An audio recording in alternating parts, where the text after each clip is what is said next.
Hey, what's up everybody? Jake here and welcome to the hobby. Recently, I've been getting a ton of requests to talk about more affordable Pokemon cards, cards that an entry-level collector should really be thinking about adding to their collection. These are going to be cards that are really cheap. I'm talking about cards that are all under $50, but they are still going to look great on display. These are cards that even seasoned collectors can't really hate on. So hopefully this will give you guys some insight on some really cheap options to add to your collection while still making it look great. So without further ado, let's get onto the list. First card up, we have the Starmie V Trainer Gallery card. This card came out in Astral Radiance, which is actually a little bit of an underrated set because it was squeezed in between Brilliant Stars and Lost Origin, which are just great looking sets that just kind of outshine Astral Radiance. But one card that really stands out for me inside of Astral Radiance has to be the Starmie V Trainer Gallery card. This card has seen a ton of popularity over the last couple of months. It is definitely one of the best looking Trainer Gallery cards. I think the art design of it is great. It's also very interesting that the card has a bird's eye view angle, which is really unique. I don't think there's any other Trainer Gallery card that has that design. If you're looking to start collecting some really cool Trainer Gallery card, this one would easily be on the top of my list. This card is currently going for right around $30. Astral Radiance came out last year. It still has a long life cycle ahead of it. Astral Radiance will be restocked for probably the next year and a half. So this card is probably going to stay affordable for quite a while before supply of Astral Radiance really start to dwindle out. Next up, we got ourselves Hidden Fates, and a really cool card from this set, which is a crowd pleaser, is going to be the Jessie and James full art card. There's a ton of really cool looking full art cards that have been rising in value, and this one is no exception. It's actually super affordable. It's currently going for right around $15. Jessie and James is an iconic duo from the anime series, and the card really personifies their goofy personality. I absolutely love this card. When Hidden Fates was released, this card went for as cheap as $3 a copy. Right now it's going for $15, so it's definitely climbed in terms of value. But as far as a card that is cheap, easy to display, and going to look great, it's going to be the Jessie and James full art, and at $15, it's still a really affordable pickup. Next up, we got a card that's a little bit more expensive, and that is going to be the Special Delivery Charizard, easily the most abundant of all of the Special Delivery cards. There's also Special Delivery Pikachu and Special Delivery Bidoof, but if you're looking for a really cool iconic card, the Special Delivery Charizard is going to be that card. Besides being a Charizard card, which already adds to its popularity, this card marks the opening of the Pokemon Center for the United Kingdom. So it's a really groundbreaking card when this is the promo card that really launches the Pokemon company into the European market space. If you're a European collector, this card may have some greater meaning to you. And at $40, this card has probably reached the bottom of its price. It was as high as $100 at initial release. It's gone to 80, 60, and right now it's been staying at 40 strong for the past couple of months. And I think it's gonna stay that way well into the future. So if I'm a new collector, Special Delivery Charizard could be a card that I could seriously consider adding to my collection.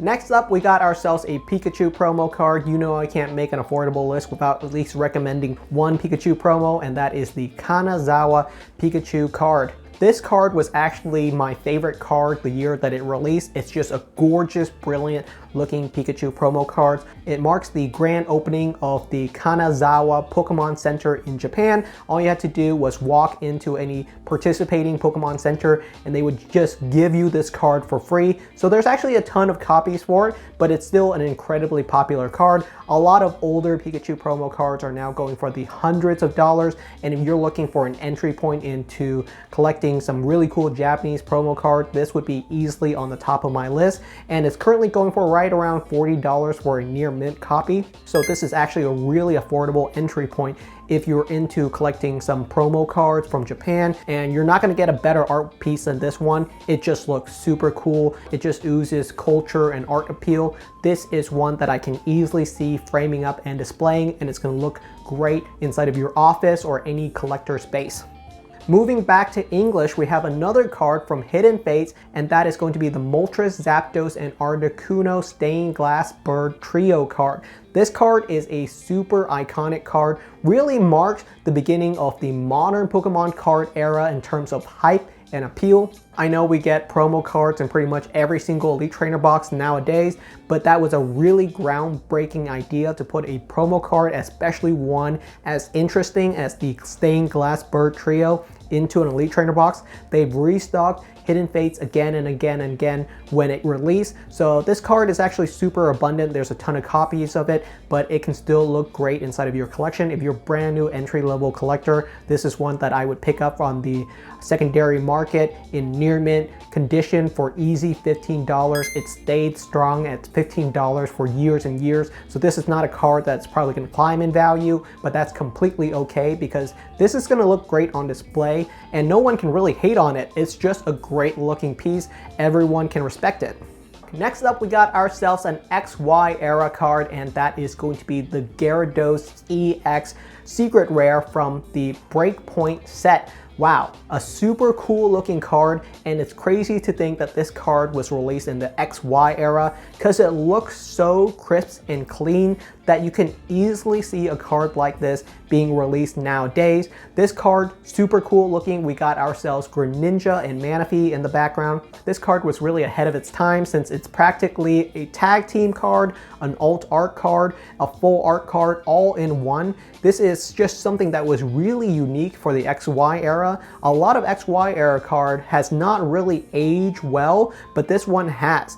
If you're looking to collect something from the XY era of Pokemon cards, I would say this is easily top 5 on my list for best looking XY era English cards, and it's currently going for right around $20 to $30 in near mint condition on the English side. So super affordable piece. It's probably not going to go up in value. It's been around for years and years, but if you're looking for a card that can really earn you some mad props and respect while still being an entry level and affordable card, then I think the Gyarados EX is going to be an easy one to add to your collection.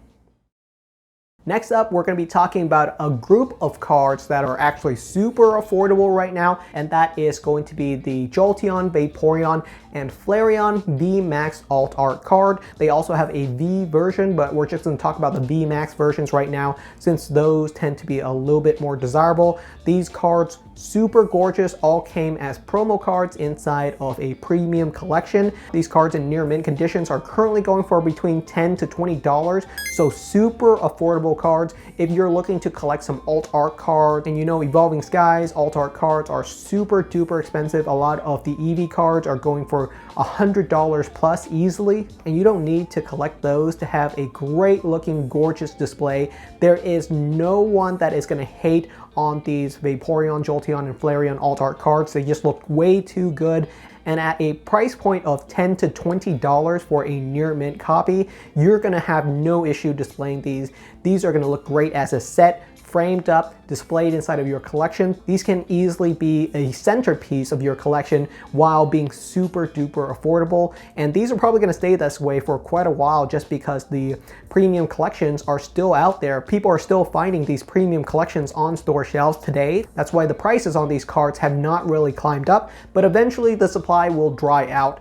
And if there's any cards that's a promo card from the Sword and Shield era that has the most amount of potential for just being highly desirable long term, I think it's got to be these Alt Art Evolution VMAX cards.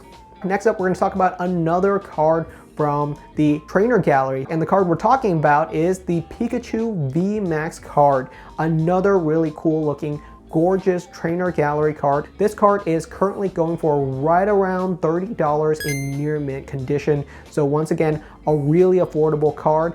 If you're looking for an iconic card that is easy to display and no one can really hate on, I think the Pikachu VMAX Trainer Gallery card is going to be on the top of my Trainer Gallery list for sure. Easy top 5. It's got a long life ahead of it, and I think especially 5, 10, 20 years in the future, this is a card that a lot of people might regret not picking up a copy when it's a lot cheaper.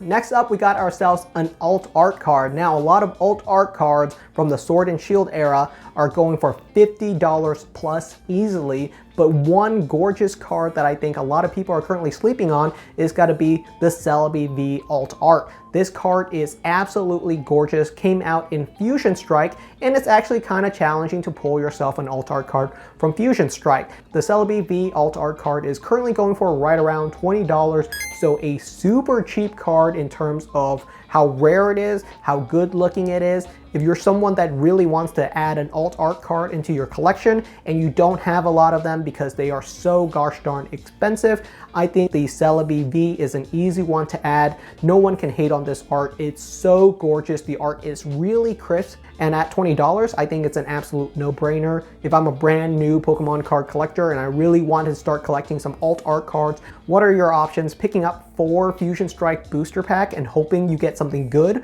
or you can pick up this card for $20. It's such a good deal and it's an easy pickup at a super affordable price. Final card on the list, and we have ourselves another full art card. I think this full art card really encompasses the Sword and Shield era well, and that is going to be the Marnie full art card from the Premium Tournament Collection, the Milk Box container. If you're looking to pick up this card, it's currently going for right around $40. That's actually kind of expensive. It's one of the more expensive cards on this list. And at $40, it's going to be my centerpiece for Sword and Shield era full art trainer cards. There's some other cool ones from this era, but I think this one can easily top that, especially since it's a promo card that was only available inside of a very unique product, and there are not a ton of those milk cards around any longer. People are constantly cracking those open to get the Marnie sleeves that it actually comes along with. So if you're into full art trainer cards, I think this is one that I would definitely consider along with the Jessie and James full art. So there you have it. That's my list for some of the more affordable options that I would definitely think about picking up